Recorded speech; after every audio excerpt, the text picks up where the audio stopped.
So Me Too is largely about empathy. We use a term called empowerment through empathy, and it's short and succinct, but it's powerful.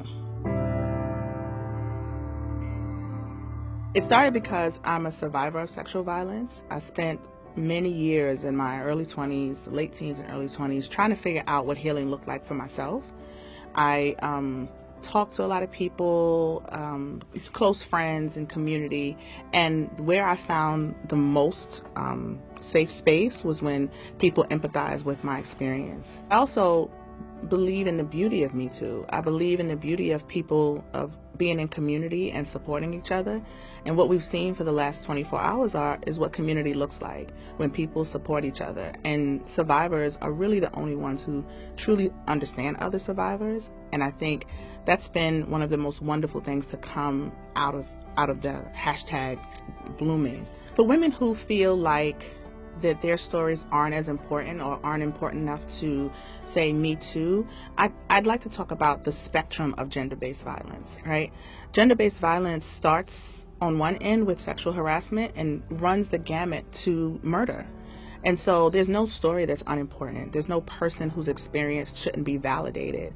There's nobody who can't express, or disclose what has happened to them, and that everybody is important. So I say to those women, you can stand up and talk about it. There's somebody else who's had your very experience who doesn't want to talk about it, who you might help when they hear that, oh, that's exactly what happened to me. Tell your story if you feel compelled to tell it, because not only will it help somebody else, it will help you. So my daughter is also a survivor.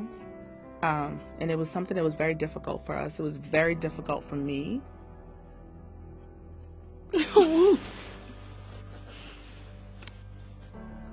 It was,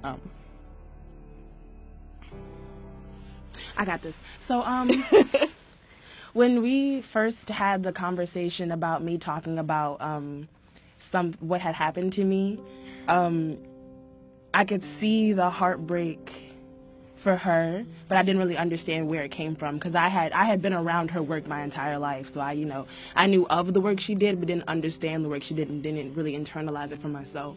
So around the time when I had finally told her this happened to me,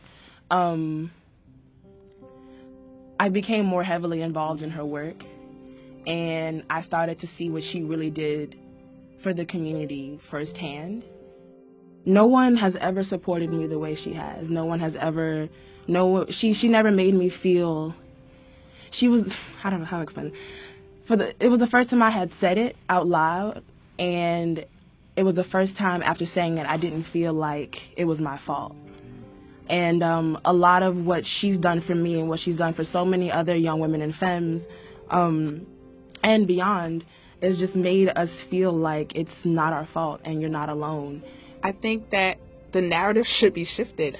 I think men showing support, men talking to other men, I think it's phenomenal. I've seen a lot of people hashtagging I believe you on their statuses, and I think it's great. We should have a conversation about consent. We should be having conversations about what men can do to stop sexual violence. It's a massive movement, and I just hope that we don't stop talking about it when the hashtag dies down. I get the question a lot about what next? And what next is to keep going.